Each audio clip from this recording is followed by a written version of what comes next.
Turma, empate em 2-2 entre Fluminense e Fortaleza no Maracanã. Um jogo, né, com várias nuances.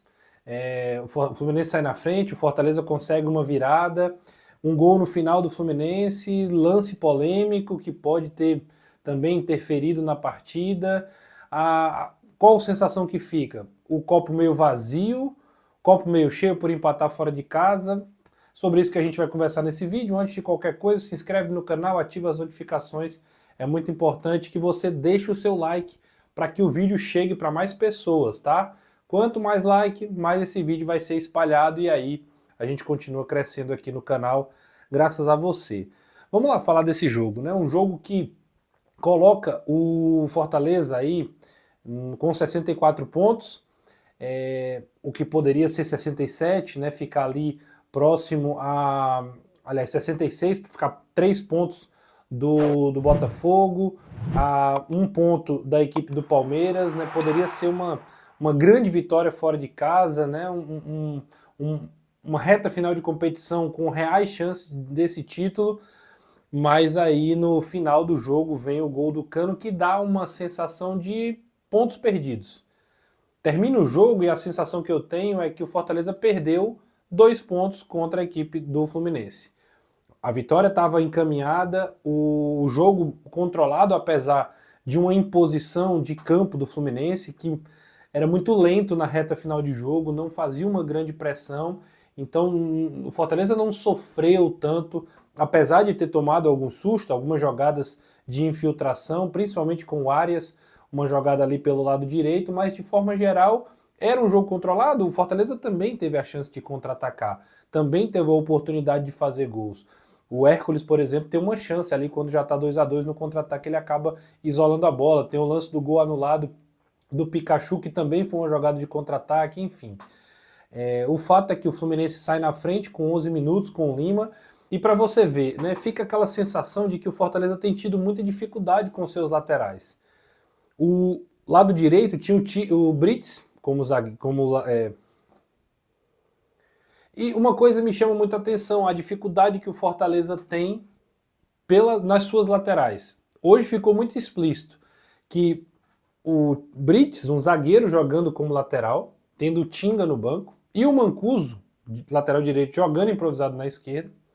E do lado esquerdo, o Mancuso, com o Bruno Pacheco e Felipe Jonathan no banco de reservas. Aí você pode argumentar, o Brits já jogou várias vezes, é verdade. O Brits defende bem, é verdade, mas ele não é um lateral. O Mancuso fez grandes partidas, fez pelo menos as 2 últimas partidas, o Mancuso foi muito bem, consegue apoiar, finaliza gol, né, marcação mais ou menos, mas ele não é um lateral esquerdo. Então você tem 2 laterais esquerdos e prefere improvisar um lateral direito lá e um zagueiro na lateral direita. Isso mostra que há uma certa deficiência. E se você reparar, os gols saem exatamente de falhas nesses lados do campo, nesses momentos ali do jogo. O primeiro é uma jogada pelo lado esquerdo, do ataque do Fluminense, lado direito da defesa do Fortaleza, em que há 2 jogadores do Fortaleza, o Brits e, se eu não estiver enganado, o Marinho. Há uma facilidade muito grande de fazer uma jogada, um cruzamento, e o Lima acaba no meio da área finalizando sem nenhuma marcação. E o gol que dá a vitória, aliás, que dá o empate, né, o sabor de derrota para a equipe do Fortaleza, é uma jogada pelo lado direito do Samuel Xavier, que o Fluminense está meio que arrastando a bola para o lado direito, é um arraste da bola, o Samuel tá indo sozinho praticamente, não é aquela jogada de aproximação. Ele faz um drible no Bruno Pacheco que parecia que não tinha pai, não tinha mãe, ficou lá no meio do caminho, tomou o drible entre as pernas, e o entre as pernas é o de menos, é a velocidade de reação. E o Pacheco é visto também como um bom marcador e acabou não fazendo dessa forma. O Samuel vai lá, faz o cruzamento, o cabeceio, e depois o Cano desvia, o Kusevich ainda tenta desviar e a bola vai pro gol. 2 lances pelas laterais do campo, mostrando uma certa deficiência do Fortaleza nesse aspecto. O lance do Arias, que eu citei no começo do vídeo, é um lançamento do Martinelli nas costas do Mancuso, que ele não faz o corte, pula e perde o tempo da bola, o Arias fica de frente ali meio na lateral, né, de frente pro gol, mas meio inclinado assim, bate cruzado, e o João Ricardo faz uma defesa, a bola quase passa entre as pernas. Outro momento de deficiência nesse setor. Então, a sensação é que esses erros eles custaram muito caro no jogo. Porque o Fluminense teve mais posse de bola, terminou ali com 64, 65% de posse de bola, mas se você for ver as estatísticas, a quantidade de finalizações do Fluminense é muito parelha com a do Fortaleza.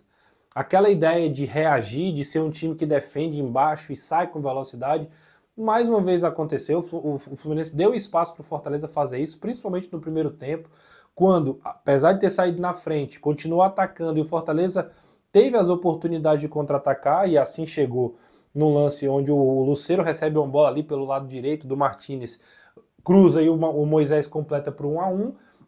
E depois uma jogada que o Marinho recebe, faz uma jogada individual, depois o lance foi até revisado no VAR, ele corta e dá aquela chapada de esquerda lá no canto do Fábio, fazendo 2-1.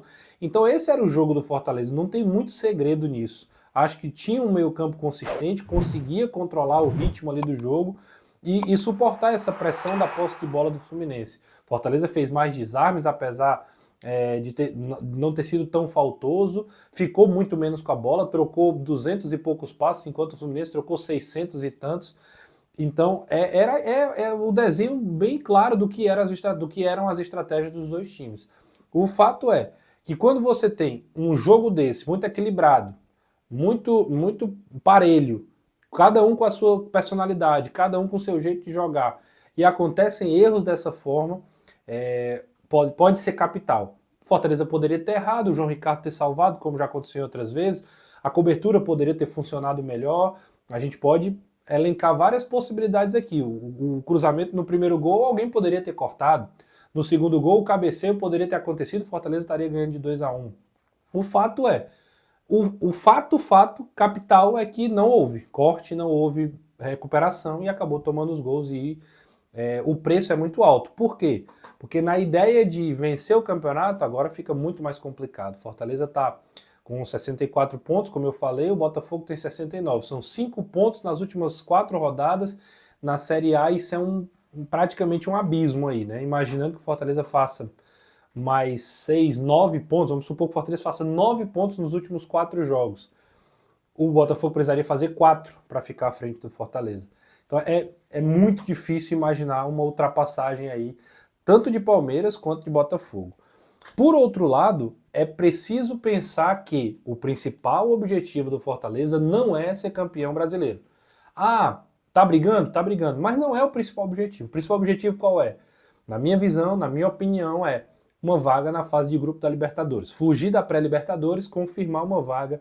Aí entre os 3 primeiros, até entre os 4, Fortaleza tem condições aí tranquilas de permanecer nesse grupo e ficar na fase de grupo da Libertadores, que ainda assim terá sido uma baita campanha. É óbvio, dizer isso depois de uma possibilidade real de vencer um jogo é meio frustrante, mas racionalmente é como a gente precisa fazer essa leitura também das consequências desse resultado. Vem um jogo contra o Flamengo, outra pedreira, outro duríssimo adversário, porém com a força do seu torcedor na Arena Castelão, e isso pode, como eu tenho dito, fazer a diferença. Um breve resumo daquilo que foi o jogo, a gente acabou nem falando das mudanças, né? Acho que as mudanças acabaram saindo, deixando um pouco o Fortaleza meio frágil diante do Fluminense, não conseguiu ser um time que repôs a altura hoje, acabou baixando a intensidade, trouxe o Fluminense para si e correu risco. Acabou atacando muito pouco quando poderia ter tido um pouco mais de intensidade. Mas esse é o Fortaleza, esse tem sido o Fortaleza nesse campeonato. Essas têm sido as peças e aí, obviamente, são conversas para os próximos vídeos e para a próxima temporada, quando vai se avaliar o elenco, quem vai permanecer e quem não vai permanecer.